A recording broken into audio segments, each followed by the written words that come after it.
Do not attempt to adjust your pocket TV. This is a vertical upload. I'm convinced those last few uploads would have been promoted more in the algorithm had I kept them in an aspect ratio that's intuitive to this kind of motion. The kind of motion where the older I get, the more I feel it should be censored. Anyway, enough salty commentary. Here's a quick video from my second channel, which y'all should check out if you're craving another side of the Lanooski. The side that believes in something. Enjoy.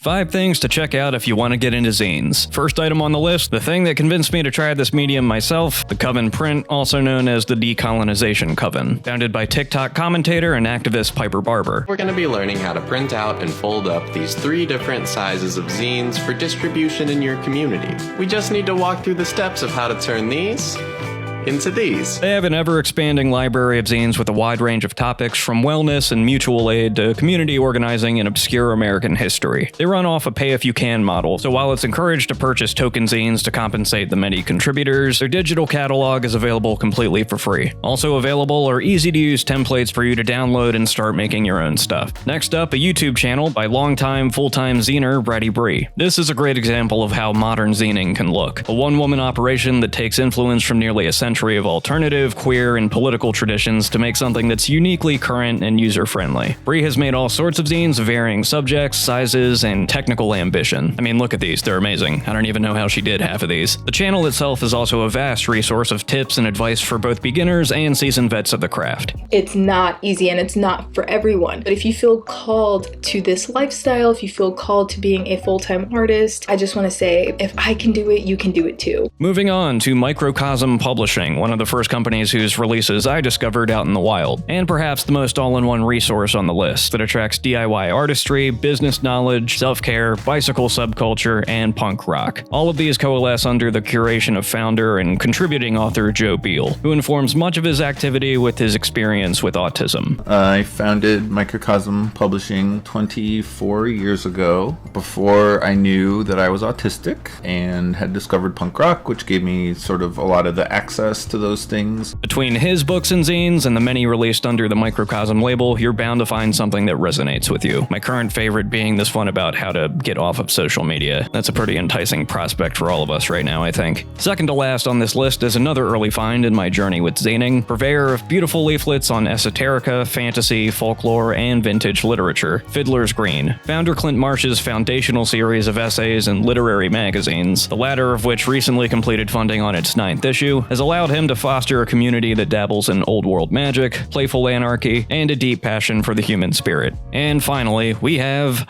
PRONOV Press, my own moniker for the zines and booklets that I create. At present, it's just my own smaller whims and whatever relevant issues I've taken from the Coven, but I hope to expand the material to more professional formats and to rope in other homies who have things to share with the world. Watch this space as well as my other channel if you enjoyed what you heard. And those were 5 things to check out if you want to perfectly loop a video for Instagram, TikTok, and YouTube Shorts. It does work pretty well in that format, and it's surprisingly satisfying, as the kids say. And by kids, I mean those hellish beings who are at once kid, creator, CEO to be, and therefore president to be. I love it. Ask me how I'm doing. But yeah, feel free to check out PRONOV. There's a handful of cool things I've uploaded over there that should hopefully hold people over until I'm able to reactivate properly over here. Also, and I'll make a bigger deal of this in a future video, but if you want any of the zines that I hinted at in this upload, check out my Patreon. You can support the channel and get a printable goodie. Peace out and subscribe if this did anything for you.